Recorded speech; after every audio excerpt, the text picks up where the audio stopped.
මෙතන ඉන්න යම් පින්වන්ත කෙනෙකුට සිතවිල්ලක් ආවොත් මම දිවි හිමියෙන් මගේ බුදුරජාණන් වහන්සේ සරණ යනවා, ධර්මයේ සරණ යනවා, සංඝ රත්නයේ සරණ යනවා කියලා වෙච්ච අඩුපාඩුකම් හදාගෙන අද වෙන්නක් වැරදිලා තියෙන්න පුළුවන්.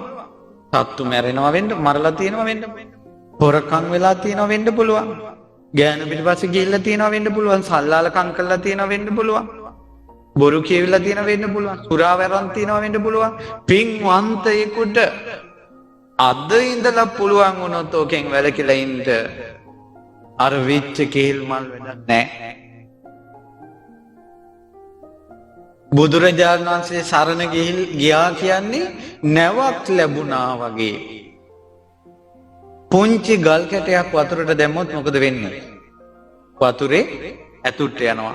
ලොකු ගල් කැටයක් වතුරට දැම්මොත් මොකද්ද වෙන්නේ? ඒත් වතුර යටට යනවා. ගලේ ස්වභාවය වතුර ඇතුළට යන එක. ඒ වගේ තමයි පාපේ විපාකේ තමයි දුගතියට ගෙනියන එක. ලොකු ගලක් වෙන්න පුළුවන්, පොඩි ගලක් වෙන්න පුළුවන්, නැවකට දා ගන්නවා. දැන් මොකද වෙන්නේ? දැන් ගල ඇතුළට යනවද? ඒ වගේ ගොඩාක් පව් තියෙන්න පුළුවන්. ඒ තිසරණේ නැමැති නැවට නැගගත්තට පස්සේ නිරේ වැටෙන්නේ නැහැ. බුදුරජාණන් වහන්සේ ධර්මයේ දේශනා කළ සසර දුකෙන් නිදහස් කළේ පන්සිල් රැකගෙන ආපු අයටද? නෑ, පව් කර කර හිටපු අයට, මිනි මරමරා, කාන්තාව පිටිපස්සේ යමින්, බොරු කිකියා, තපස් රැක රැක එක එක විදියට හිටපු අයටයි බුදුරජාණන් වහන්සේ ධර්මයේ දේශනා කළේ. ඒ අය දහම් නැවට නැගගත්තා. තිසරණේ නැමැති නැවට නැගගත්තා. ඊට පස්සේ ඒ අයගේ පාප එයාව දුගතියට ගෙනියන්නේ නැහැ. දැන් කරගන්න ලේසි නෑ මේක. තිසරණේට එනවා කියන්නේ. ලෙඩක් දුකක් වුණත් හැම වෙලාවෙම තිසරණේ සීකර කර ඉන්නවා. මම බුදුරජාණන් වහන්සේ සරණ ගියා, ධර්මයේ සරණ ගියා, සංඝයා සරණ ගියා කියලා. ඊනෙනුත් තිසරණේ සිහි වෙන කල්ලින්ට එච්චර හිත හදා ගන්න ඕන. ලෙඩ දුක් කරදර බාධා කියන්නේ උපන් සත්වයාට උරුම වෙච්ච දේවල්. උපන් සත්වයා කොහොමද ලෙඩ වෙනවා? මේ ලෝකේ එක මිනිසෙක් කියන්න බලන්න ඔය ප්‍රශ්න විසඳගෙන මැරිච්ච එකෙක්. මේ බුදුරජාණන් වහන්සේගේ ශාසනයෙන් බාහිරව ප්‍රශ්නයක් විසඳගෙන මේ මැරිච්ච එකෙක් කියන්න බලන්න. මේ ලෝකේ සියලු දෙනා ගොඩාක් දේවල් කරන්න තියෙද්දී, තව ප්‍රශ්න විසඳ ගන්න තියෙද්දී අපේක්ෂා ගොඩාක් එක්ක තමයි මැරිලා යන්නේ. එක්කෙනෙක්වත් නැහැ ප්‍රශ්න විසඳගෙන මැරිච්ච කෙනෙක්.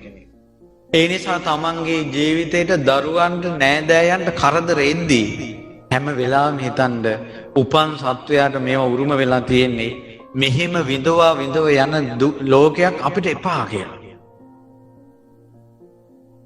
ඒ නිසා මේ දුකෙන් ගැලවෙන්න මම බුදුරජාණන් වහන්සේ සරණ යනවා, ධර්මයේ සරණ යනවා, සංඝ රත්නයේ සරණ යනවා කියලා තිසරණේ පිහිටන්ඩ. ආන්න ඒ වාගේ කෙනෙකුට හදිහුනියමක් වැදුනත් අරණේ පිහිට තියෙනවා. එක වතාවක් රුවන්වැලිසෑය වැන්දත් ඇති. එක වතාවක් වැන්දත් ඇති. අහලා නැද්ද බුද්ධ කාලේ හිටපු පොඩි ළමයෙක් රෑ සොහනක ඉන්නකොට යකෙක් ඇවිල්ලා කන්ට හදද්දි නමෝ බුද්ධාය කියලා කිව්වා. නමෝ බුද්ධාය කියනකොටම යක්කු අතෑරලා රෑ එළි වෙනකල් උපස්ථාන කරා ළමයාට.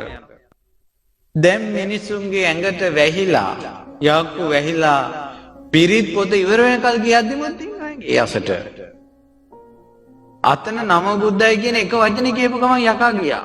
ඇයි ඒ? ඒව නමෝ බුද්ධාය කිව්වේ ඇත්තටම සරණේ පිහිටලා. අද මුළු පිරිත් පොතම කියන්නේ සරණ නැතුව.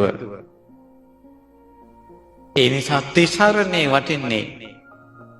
බුදුරජාණන් වහන්සේ සරණ ගිය, ධර්මයේ සරණ ගිය, සංඝ රත්නයේ සරණ ගිය අයට අමනුෂ්‍යව කරදර කළොත්, හදිහුණියන් වලින් ප්‍රශ්න ආවොත් ඒවට මැදිහත් වෙන්න වෙනම දේව කොට්ටාසයක් ඉන්නවා. ඒ දේව කොට්ටාසෙට කියනවා සෙම්පති දේව කියලා.